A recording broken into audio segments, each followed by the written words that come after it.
अस्सलाम वालेकुम। मैं हूँ Sadia Uzair. Welcome back to Sadia Uzair's kitchen. तो आज मैं आपके साथ ब्लैक फॉरेस्ट केक की रेसिपी शेयर कर रही हूँ।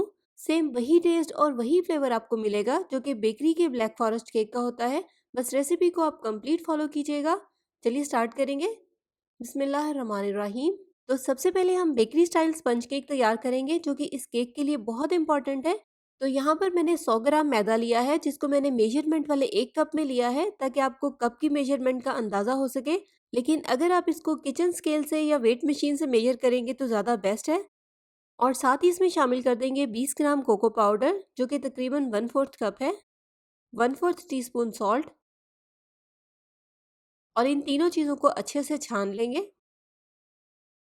तो इस तरह से मिक्स करके इनको भी एक साइड पे रख देंगे। अगले स्टेप में यहाँ पर मैंने एक मिक्सिंग बाउल में लिए हैं 4 अंडे। इसमें शामिल करेंगे आधा कप चीनी जो कि 120 ग्राम है, और 1 चाय का चम्मच वनीला एसेंस।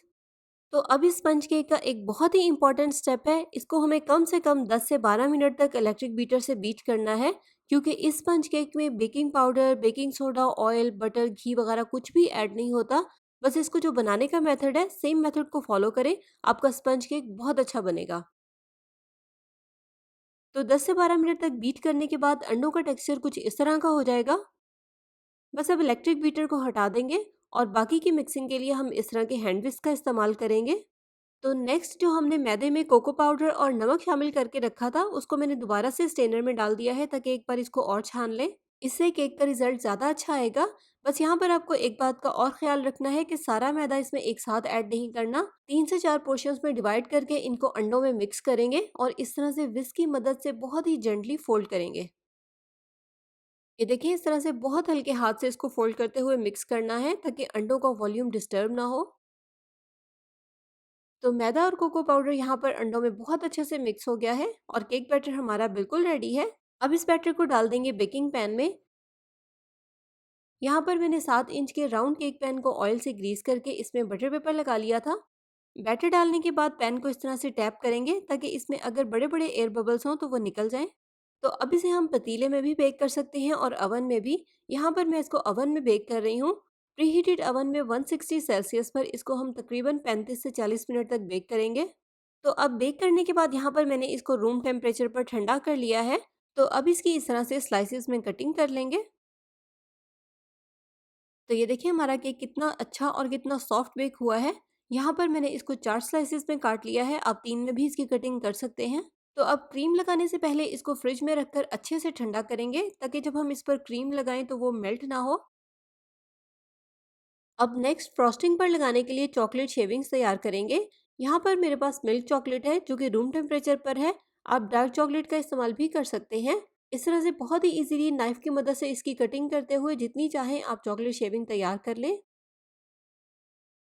तो इसको अब हम रख देंगे फ्रिज में।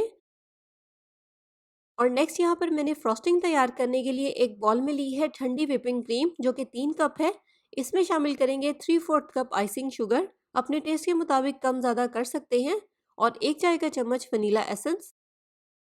तो अब इसे हम इलेक्ट्रिक बीटर से बीट कर लेंगे स्टिफ पीक्स तक। लेकिन बहुत ही एहतियात के साथ बीट करेंगे, क्योंकि स्टिफ पीक्स तक बीट करने के बाद अगर आप थोड़ा सा भी इसको ओवर बीट करेंगे तो क्रीम बहुत जल्दी फट जाती है। इसलिए स्पेशली लास्ट में बीटर की स्पीड को स्लो रखें ताकि आपको इसके प्रॉपर बीट होने का अंदाजा हो सके। तो ये देखें, ये इसका चेक करने का तरीका है। रबर स्पैचुला से ये बिल्कुल भी नहीं गिर रही है जब तक कि हम इसको खुद नहीं गिराएंगे।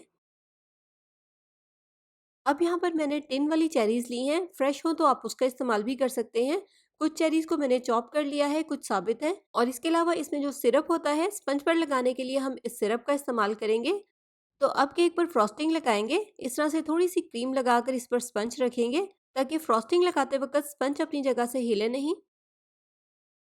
अब एक ब्रश की मदद से चेरीज़ में से जो सिरप हमने अलग किया था वो इस स्पंज के ऊपर लगाएंगे। और नेक्स्ट अब इसके ऊपर इस तरह से क्रीम की एक लेयर लगा देंगे।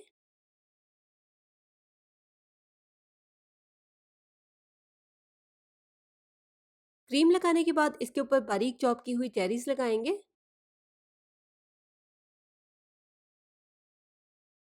चेरीज़ लगाने के बाद अब इसके ऊपर केक का दूसरा स्लाइस रखेंगे, लेकिन केक के हर स्लाइस को सेट करके और लेवल करके रखेंगे ताकि केक कहीं से भी टेढ़ा या ऊंचा नीचा ना हो। इसके बाद सेम उसी प्रोसेस को रिपीट करते हुए शुगर सिरप या चेरी वाला सिरप लगाएंगे। इसके बाद क्रीम की एक लेयर लगाएंगे।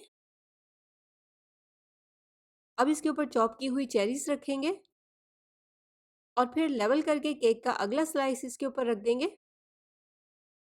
तो सेम मेथड को फॉलो करते हुए केक की चारों लेयर सेट कर दी हैं। अब क्रीम की एक बारीक सी लेयर से सारे केक को कवर कर देंगे ताकि जितने भी लूज केक क्रम्स हैं वो केक के साथ ही लॉक हो जाएं। इसके बाद केक के ऊपर क्रीम की फाइनल लेयर लगाएंगे और क्रीम को आप देखिए मैंने पाइपिंग बैग में डाल लिया है ताकि इजीली सारे केक को इससे कवर कर सके।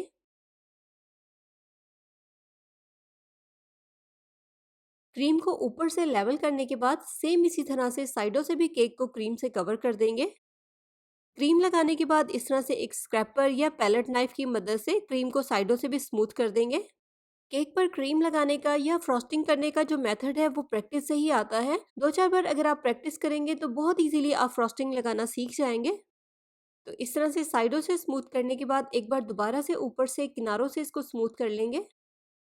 इसके बाद साइडों पर इस तरह से चॉकलेट शेविंग्स लगा देंगे। हाथ से इसको हल्का हल्का सा प्रेस करके लगाएंगे। साइडों पर लगाने के बाद केक के ऊपर सेंटर में भी थोड़ी सी चॉकलेट शेविंग्स डाल देंगे। अब इसके बाद पाइपिंग बैग में सिंपल स्टार नोजल लगाते हुए केक पर इस तरह से फ्लावर बना लेंगे और इसके बाद इनके ऊपर एक एक चेरी रख देंगे। अब आप इस केक को पहले फ्रिज में रखकर अच्छे से ठंडा करें और फिर उसके बाद इसको सर्व करें, क्योंकि ये केक जितना अच्छे से ठंडा होगा तभी ये मज़े का लगेगा। तो इसी के साथ साथ वीडियो को लाइक करना आपने बिल्कुल नहीं भूलना। सब्सक्राइब नहीं किया तो चैनल को सब्सक्राइब करके बेल आइकन को प्रेस करके ऑल नोटिफिकेशन ज़रूर ऑन कर लीजिएगा ताकि मेरी नई आने वाली कोई भी रेसिपी वीडियो आपसे मिस ना हो। रेसिपी ट्राई करें तो फीडबैक भी ज़रूर दीजिएगा। अपना बहुत सा ख्याल रखिएगा, दुआओं में याद रखिएगा। Thank you for watching. अल्लाह हाफिज़।